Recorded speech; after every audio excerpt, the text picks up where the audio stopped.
வதந்தி ஜனவரி 14, 15, 16 தேதிகளில் பிற்பகல் 1:30 மணிக்கு நமது கலைஞர் தொலைக்காட்சியில். இன்னொரு விஷயம் சொல்றேன் ஜெனி, லவ் பண்றேன் அது இதுன்னு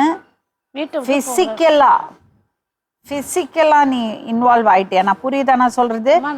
உடல் ரீதியா இன்வால்வ் ஆயிட்டியானா அப்புறம் நீ ரொம்ப வருத்தப்பட வேண்டியிருக்கும். இதெல்லாம் பார்க்கறதுக்கு பிடிக்கிறதுக்கெல்லாம் நல்லா இருக்கும், நான் தைரியம்லாம் சொல்லுவேன்.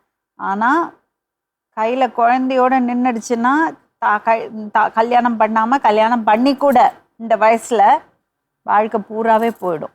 அப்புறம் தேர்த்தி வரவே முடியாது. தயவு செஞ்சு அந்த தப்பு பண்ணாது. ஓகே?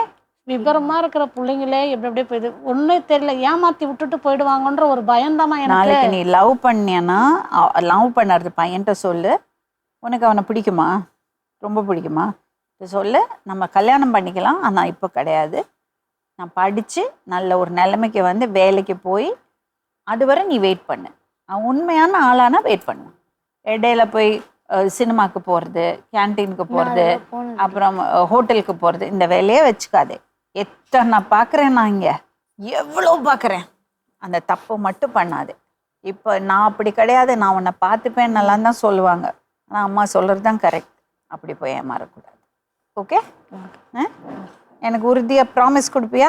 ப்ராமிஸ் நான் அதை கூட பொய்யா நம்பலாமா? நான் பொய்யா சொல்லுவேன். நான் இது பண்ணுவேன். அதான் எங்க லட்சுமி அம்மாலாம் அவ்வளவு மரியாதை வச்சுக்கிறேன். சரி பண்ணலாம் மாட்டேன். நான் படிச்சு நான் பெரிய ஒரு வழியை அங்கே காலேஜ்ல சேர்ந்துறியா? அந்த இடத்துலயே நான் படிக்கிறேன். சரி, நாங்களே கூட்டிட்டு போறோம். சரிங்கம்மா. ஓகே? கஷ்டம்தாம்மா, டிஸ்கண்டினியூ பண்ணிட்டு திருப்பி போறது கஷ்டம்தான். ஆனா இப்போ நீ அந்த கஷ்டப்படலைன்னா லைஃப்ல ரொம்ப வருத்தப்படுவேன். சொல்லினுங்க.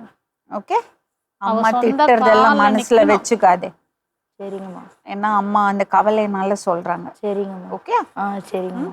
இது வந்து இவ அடாப்டட் சைல்டு, இவ ஹார்ட் பேபி இல்லை, இவ வந்து கொஞ்சம் அவளுக்கு வந்து கவுன்சிலிங் தேவைப்படுறது, அதனால எல்லாம் மட்டும் இல்லை. எல்லார் வீட்லேயும் இந்த வயசு பிள்ளைங்க இருந்தால் பிரச்சனை இருக்குதான் இருக்கும். ஏன்னா அந்த ஜெனரேஷன் கேப் இருக்கும். அம்மாக்கள் சொல்றது, அப்பாக்கள் சொல்றது பசங்களுக்கு பிடிக்காது, அவங்களுக்கு அவங்களோட சுதந்திரத்தை கட்டுப்படுத்துற மாதிரி இருக்கும். இதெல்லாம் எல்லார் வீட்லயும் இருக்கும். ஆனா என்ன புரிஞ்சுக்கணும்னா, பெற்றவங்க சொல்றது விதம் மேபி கடுமையா இருக்கலாம். அவங்க டென்ஷன்ல, அவங்களுக்கு ஸ்ட்ரெஸ் இருக்கும், அதெல்லாம் இருக்கும். உங்களுக்கு என்ன வயசுமா? எனக்கு 52 வயசாகும். அப்போ அவங்களுக்கு மெனோபாஸ் இப்பதான் முடிஞ்சிருக்கும். ஏன்னா அதோட ஸ்ட்ரெஸ் இருக்கும், அதோட டென்ஷன் இருக்கும். வேலையிலேருந்து வருவோம்மா, படுத்துன்னு இருக்கோம்மா, ஒரு வேலை செய்யாதம்மா, வந்து எல்லாத்தையும் இது பண்ணி. எல்லார் வீட்லயும் இதுதான்.